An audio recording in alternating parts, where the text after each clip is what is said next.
방송을 하셨는데요. 지금 언제 처음 시작하신 걸까요? 저는 입사를 좀 빨리 했어요. 2003년? 그러니까 졸업하고 몇 달 있다 바로 입사했던 것 같아요. 그러면 뉴스 앵커를 맡은 것은 언제부터? 저희는 앵커로 입사하니까 한 달 정도 트레이닝하고 바로 투입되거든요. 그래서 보통 바로 투입됐을 때는 야근이나 이제 새벽 뉴스 하거나 아니면 이제 선배님들 뉴스하는 시간에 중간에 들어가서 하는 뉴스가 있었어요. 짤막한 뉴스. 그때 처음 시작했을 때 가장 힘든 점은 뭐였을까요? 그때는 뭐 한 가지가 힘들다기보다는 아무 생각이 안 날 정도로 긴장감이 클 때이기 때문에 그 긴장감을 이겨내고 생방송을 하는 것 자체가 너무 힘들었던 것 같아요. 그럼 YTN이 왜 좋은지 시청자 여러분께 소개해 주신다면? 24시간 깨어있는 뉴스 채널이기 때문에 국내외에서 일어나는 모든 소식들을 가장 먼저 실시간으로 알려주는 그런 채널로서의 의미가 있다고 생각합니다. 24시간 뉴스 채널 하시면서 힘들었던 점을 말씀해 주실 수 있을까요? 24시간을 앵커들이 서로 돌아가면서 편성때 맡은 시간대를 뉴스를 진행하다 보니까 항상 시차 근무거든요. 그래서 지금도 많은 앵커들이 새벽 뉴스를 담당하고 있고 밤 뉴스를 담당하고 있잖아요. 저는 요즘에 좀 아침 7시 반에 출근하고 뭐 서너 시에 퇴근하는 그런 시간이지만 그래서 YTN 앵커의 숙명은 시차 근무를 하면서 그 체력을 유지하는 그게 가장 힘든 일인 것 같아요. 그럼 요즘 맡고 계신 뉴스 프로그램을 자세히 소개해 주실 수 있을까요? 저는 지금 오전 11시 40분에서 1시 반까지 진행하는 뉴스 나우라는 프로그램을 진행하고 있고요. 아무래도 하루에 한낮에 정오에 진행되는 방송이잖아요. 그러다 보니까 현장 연결이 많고 그리고 하루 중에 이제 뉴스가 진행 중인 상황이다 보니까 그 진행되는 상황에 대해서 전문가를 부르거나 해서 좀 분석해보는 그런 또 코너도 마련되어 있고 어쨌든 하루의 시간대 중에서는 중심에 서 있는 뉴스가 진행 중인 상황을 실시간으로 전해주는 그런 뉴스라고 생각합니다. 뉴스란 무엇이라고 정의하시나요? 뉴스는 지금 와서 보니까 거창한 건 아니고요. 이야기인 것 같습니다. 사람 이야기 혹은 어떤 벌어진 그 사건, 사고의 이야기 그 이야기를 전하는 게 뉴스인 것 같고요. 결국은 내 옆집 일이 뉴스도 될 수 있는 거잖아요. 그러니까 거창하기보다는 우리 삶의 이야기가 뉴스라고 생각합니다. 그럼 뉴스 진행하시면서 가장 기억에 남는 뉴스 이야기 같은 거 있으실까요? 제가 다이어리에 뉴스 일정을 표기를 해놓으면 대한민국 역사가 되긴 하더라고요. 예를 들어서 세월호 사고, 천안함, 연평도, 뭐 미국 대선 이런 일정들을 제 다이어리에 모아서 한번 쭉 본 적이 있거든요. 몇 년치를. 그냥 역사의 한복판에 늘 있긴 했었다. 그런 생각이 들었고 그런 역사적 사건들이 한 번씩 뉴스에 휘몰아칠 때마다 뉴스 공장이 바빠지고 시간이 확 지나가거든요. 돌이켜보니까 사실 내 이야기는 아니지만 그 뉴스의 중심에 있다 보니까 그 뉴스들과 함께 제 세월도 지나갔다 그런 생각이 들더라고요. 앵커님이 생각하시기에 좋은 뉴스의 조건은 무엇일까요? 좋은 뉴스의 조건이라는 질문이 참 어렵게 느껴질 정도로 정답은 없겠죠. 그래서 그건 20년을 뉴스하는 저도 아직 못 찾은 정답인 것 같습니다. 그래서 그 좋은 뉴스의 정답을 알면 아마 시청률이 항상 좋겠죠. 그런데 제가 좋은 뉴스라고 생각하지 않을 때 시청률이 잘 나올 때가 있고 이건 정말 좋은 뉴스고 보도를 잘했는데 라고 생각했는데 좋지 않은 평가를 받을 때도 있잖아요. 그러니까 그 좋은 뉴스라는 기준은 굉장히 주관적인 거고 어떤 정답은 따로 없는 거라고 생각하고요. YTN에서 일하면서 제가 항상 중요시하는 거는 이야기하듯 편하게 전하고 또 친절하게 전하는 뉴스 그런 뉴스가 좋은 뉴스라고 생각합니다.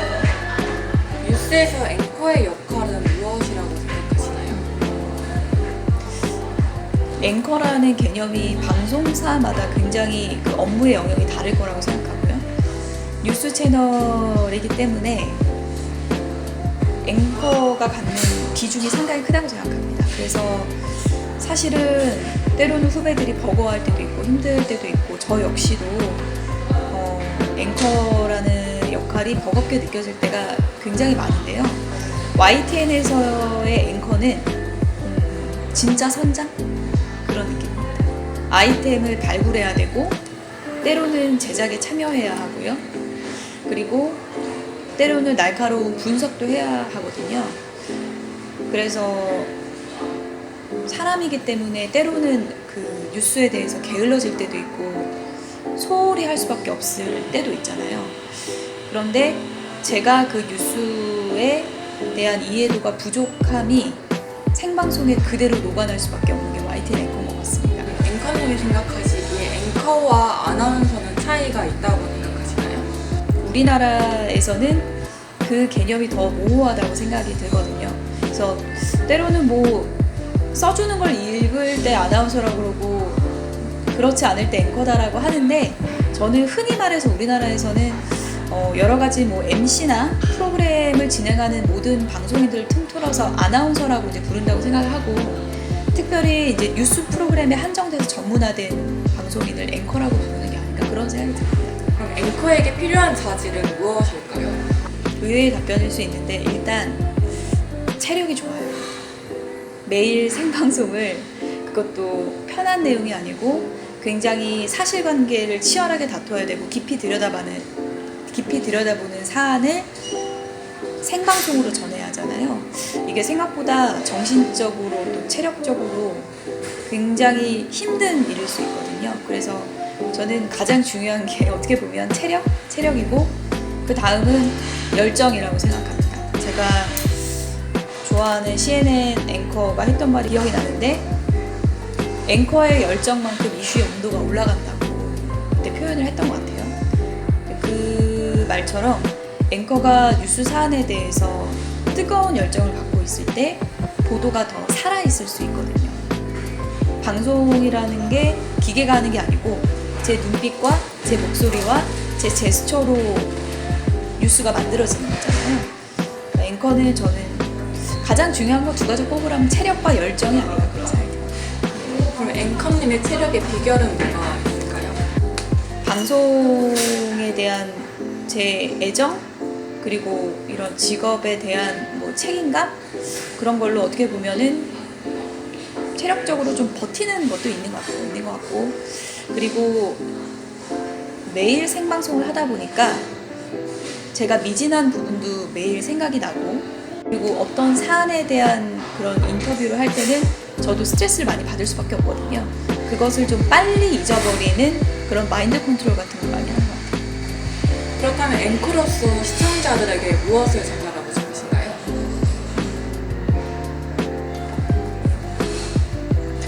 뉴스를 보고 나서 똑똑해졌다는 느낌보다 뉴스를 보고 나서 세상 돌아가는 이야기에 대한 뭐라 그럴까요? 애정이 깊어졌다고 할까요? 어떤 사안에 대해서 시청자에게 지식을 전달하는 게 아니고 이런 이야기가 있어요. 공감해 주세요. 그렇게 얘기하는 게 뉴스라고 생각해요. 그렇다면 뉴스 앵커로서 자신의 역할에 대해 몇 점을 줄 수 있을까요? 50점. 그 이유는 무엇이죠? 제가 어릴 때 앵커를 꿈꾸면서 그렸던 스케치북의 제 앵커 상에 반 정도 온 것 같습니다. 아직은 채워야 될 부분이 더 많은 것 같고요. 그럼 현재 대한민국 방송 저널리즘의 뉴스 어떻게 평가하시나요? 워낙에 다매체 시대이기 때문에 그것을 어떤 획일화된 평가로 하는 것은 좀 잘못된 면이 있는 것 같고요. 방송사나 뭐 채널마다 다 색깔이 다르고 역할이 다르고 하기 때문에요. 근데 뭐 뉴스 채널이나 뭐 소위 말하는 그런 보도를 전문적으로 하는 그런 방송사들만 기준으로 놓고 보면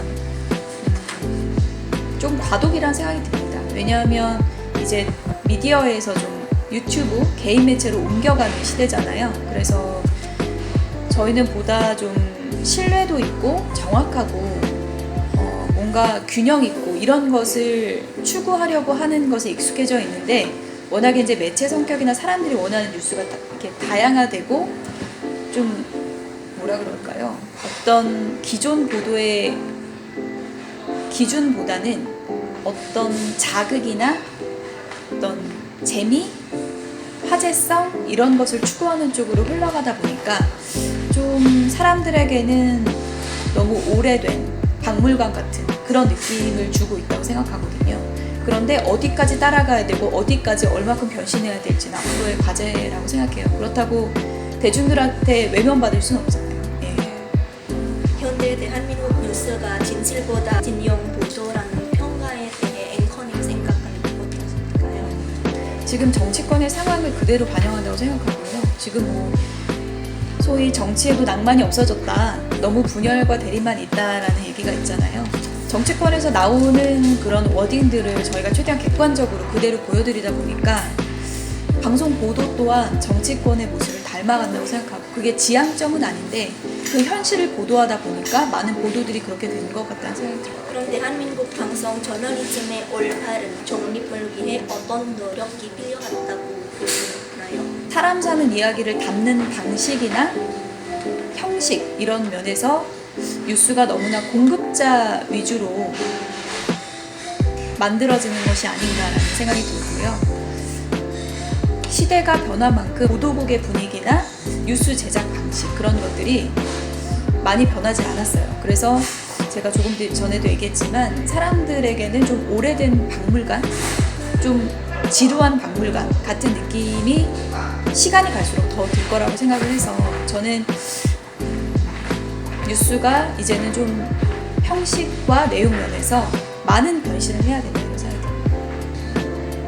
그럼 디지털 이렇게 환경에서 뉴스 제작 그리고 방송 소형의 형태가 급변하고 있습니다.